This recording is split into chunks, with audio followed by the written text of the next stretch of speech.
Contract marriage भाग 1. मुंबईच्या गजबजलेल्या शहरात रात्रीची वेळ होती. रस्त्यावर दिव्यांची चमक होती, पण सान्वीच्या आयुष्यात मात्र अंधार पसरला होता. हॉस्पिटलच्या बाहेर बाकावर बसलेली सान्वी डोळ्यातले अश्रू लपवत होती. तिचे वडील आयसीयू मध्ये होते आणि डॉक्टरांनी उपचारासाठी मोठी रक्कम मागितली होती.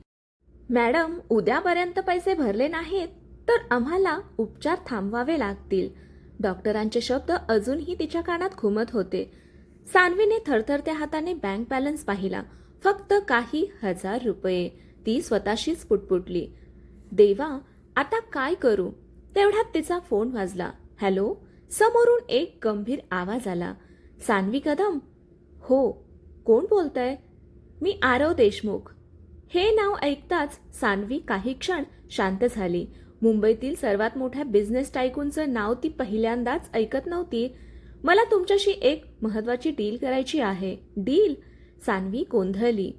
उद्या सकाळी 10 वाजता माझ्या ऑफिसमध्ये या. तुमच्या वडिलांच्या उपचारांसाठी लागणारे सर्व पैसे मी देईन. सान्वीच्या डोळ्यात आशेची एक छोटीशी किरण चमकली. पण बदल्यात मला काय करावं लागेल? फोनच्या दुसऱ्या बाजूला काही क्षण शांतता पसरली आणि मग आरव शांत पण थंड आवाजात म्हणाला, 1 वर्षासाठी माझी पत्नी बनावं लागेल. सान्वीच्या हातातून फोन जवळजवळ निसटला. काय? Contract marriage? हे 2 शब्द तिच्या आयुष्याला पूर्णपणे बदलून टाकणारे होते. फोन कट झाला. सान्वी काही क्षण तिथेच स्तब्ध उभी राहिली. तिच्या डोळ्यांसमोर वडिलांचा चेहरा आणि आरवचे शब्द फिरत होते. एका बाजूला वडिलांचा जीव आणि दुसऱ्या बाजूला आयुष्यभराचा स्वाभिमान. त्या रात्री सान्वीला झोप लागली नाही. खिडकीजवळ उभी राहून ती स्वतःशीच म्हणाली, मी हे लग्न करू शकते? एका अनोळखी माणसाशी फक्त पैशांसाठी? तिच्या डोळ्यातून अश्रू वाहू लागले. पण नियतीने तिच्यासाठी आधीच एक वेगळी कहाणी लिहून ठेवली होती.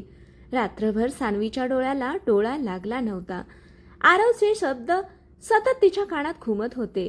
1 वर्षासाठी माझी पत्नी बनावं लागेल. सकाळ झाली तरी तिच्या मनातला गोंधळ संपत नव्हता. हॉस्पिटलच्या आयसीयू बाहेर उभी राहून ती काचेच्या आत वडिलांकडे पाहत होती. ऑक्सिजन मास्क लावलेल्या आपल्या बाबांना पाहून तिचं हृदय तुटत होतं. तेवढ्यात डॉक्टर बाहेर आले. मिस सान्वी, आम्ही जास्त वेळ थांबू शकत नाही. ऑपरेशनसाठी लगेच पैसे जमा करावे लागतील. सान्वीने हळू आवाजात विचारलं, डॉक्टर, अजून थोडा वेळ मिळेल का? डॉक्टरांनी नकारार्थी मान हलवली. सॉरी. डॉक्टर निघून गेले आणि सान्वीच्या डोळ्यात अश्रू आले. ती बाकावर बसली आणि हातातला फोन घट्ट पकडला. स्क्रीनवर अजूनही आरवचा नंबर दिसत होता. मन ओरडत होतं, नको, हे चुकीचं आहे. पण परिस्थिती तिच्या विरुद्ध उभी होती. काही वेळाने ती थरथरत्या पावलांनी आरवच्या ऑफिसकडे निघाली. मुंबईतील सर्वात उंच बिल्डिंग समोर सान्वी उभी होती. देशमुख एम्पायर.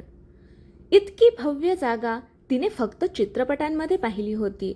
रिसेप्शनिस्टने तिला वर पाठवलं.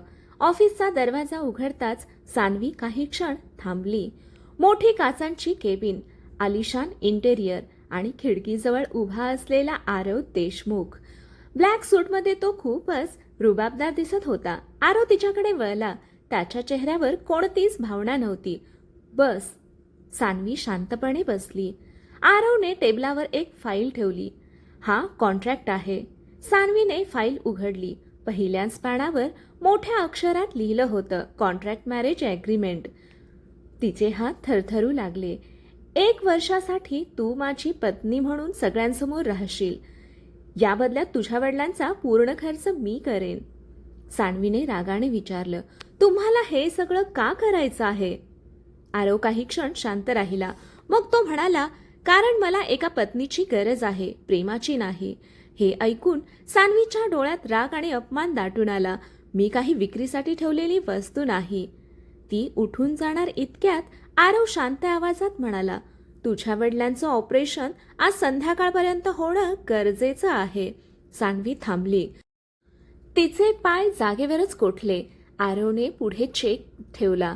निर्णय तुझा आहे. एका बाजूला वडिलांचा जीव, दुसऱ्या बाजूला तिचा स्वाभिमान. सान्वीच्या डोळ्यातून अश्रू ओघळले. तिने थरथरत्या हाताने पेन उचललं आणि कॉन्ट्रॅक्टवर सही केली. आरव तिच्याकडे शांतपणे पाहत राहिला, पण त्या क्षणी त्याच्या डोळ्यातही एक दडलेली वेदना होती, जी सान्वीला अजून दिसली नव्हती. सान्वीने कॉन्ट्रॅक्टवर सही केली आणि तिच्या हातातील पेन खाली पडले. त्या एका सहीने तिच्या आयुष्याचा मार्ग बदलला होता. तिच्या डोळ्यात अश्रू होते, पण मनात फक्त एकच विचार होता, बाबांचा जीव वाचला पाहिजे. आरवने फाईल बंद केली आणि आपल्या सहाय्यकाला फोन लावला. हॉस्पिटलमध्ये लगेच पैसे ट्रान्सफर करा. Yes sir. फोन कट झाला. सान्वी काही क्षण शांत बसून राहिली. तिला अजूनही विश्वास बसत नव्हता की ती एका अनोळखी व्यक्तीशी लग्न करणार होती.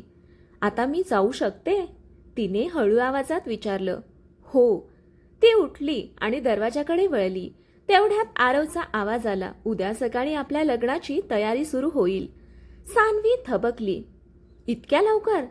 हा कॉन्ट्रॅक्ट आहे सान्वी. इथे भावना नाहीत, फक्त अटी आहेत. त्याचा थंड आवाज तिच्या मनाला पुन्हा टोचला. ती काहीही न बोलता बाहेर निघून गेली. हॉस्पिटलमध्ये पोहोचताच डॉक्टर तिच्याकडे हसत आले. कॉंग्रॅच्युलेशन्स, ऑपरेशनची रक्कम जमा झाली आहे. हे ऐकताच सान्वीच्या डोळ्यात आनंदाश्रू आले. खरंच? हो. आता आम्ही लगेच तयारी सुरू करतो. तिने देवाचे आभार मानले. काचेच्या पलीकडे वडिलांकडे पाहताना ती पुटपुटली, बाबा, तुम्हाला काही होऊ देणार नाही. पण त्याच वेळी तिच्या मनात एक वेदनादायक प्रश्न उमटला. मी स्वतःचं आयुष्य कोणत्या बदल्यात देत आहे? दुसऱ्या दिवशी सकाळी सान्वी घरी बसली होती. तिची मावशी, काका आणि काही नातेवाईक जमले होते. सगळ्यांच्या चेहऱ्यावर प्रश्न होते. सान्वी, हे लग्न इतक्या घाईत का ठरतंय? मावशीने विचारलं. सान्वी काही बोलणार इतक्यात बाहेर महागड्या गाड्यांचा ताफा थांबला. सगळे खिडकीकडे धावले. आरव देशमुख स्वतः घरात आला होता. त्याच्यासोबत त्याचे सहाय्यक आणि डिझायनर होते. लहानशा घरात अचानक एक वेगळंच वातावरण निर्माण झालं. आरवने सर्वांकडे पाहिलं आणि शांतपणे म्हणाला, लग्न 3 दिवसांनी आहे. सगळे आश्चर्यचकित झाले. 3 दिवसांनी? आरवने मान हलवली. हो, सर्व तयारी माझी टीम करेल. त्याचं बोलणं ऐकून सगळे प्रभावित झाले, पण सान्वीला त्याच्या प्रत्येक शब्दात फक्त व्यवहार दिसत होता. त्या रात्री आरव आपल्या आलिशान बंगल्याच्या टेरेसवर उभा होता. त्याच्या हातात एक जुना फोटो होता. त्या फोटोत तो एका सुंदर मुलीसोबत हसताना दिसत होता. त्याने फोटोवरून हात फिरवला. त्याच्या डोळ्यात वेदना दाटून आली. तू मला सोडून गेलीस कियारा, तो हळू आवाजात म्हणाला. म्हणूनच आता मी कोणावर प्रेम करणार नाही. त्याने फोटो बाजूला ठेवला आणि आकाशाकडे पाहत स्वतःशीच पुटपुटला. हे लग्न फक्त एक गरज आहे, त्यापेक्षा काहीच नाही. पण नियती त्याच्यासाठी काही वेगळंच ठरवून बसली होती. दुसरीकडे सान्वी खिडकीजवळ उभी होती. तिच्या हातात लग्नासाठी आणलेला लाल रंगाचा जोडा होता. तिच्या डोळ्यात भीती होती, कारण काही दिवसानंतर ती एका अशा नात्यात अडकणार होती जिथे वचनं असतील पण प्रेम नसेल. कथा आवडली असेल तर कथेला लाईक करा, शेअर करा, कॉमेंट करा आणि आपल्या चॅनेलला सबस्क्राईब करा. पुढील कथा पाहू पुढील भागामध्ये. कथा वाचल्याबद्दल, ऐकल्याबद्दल धन्यवाद.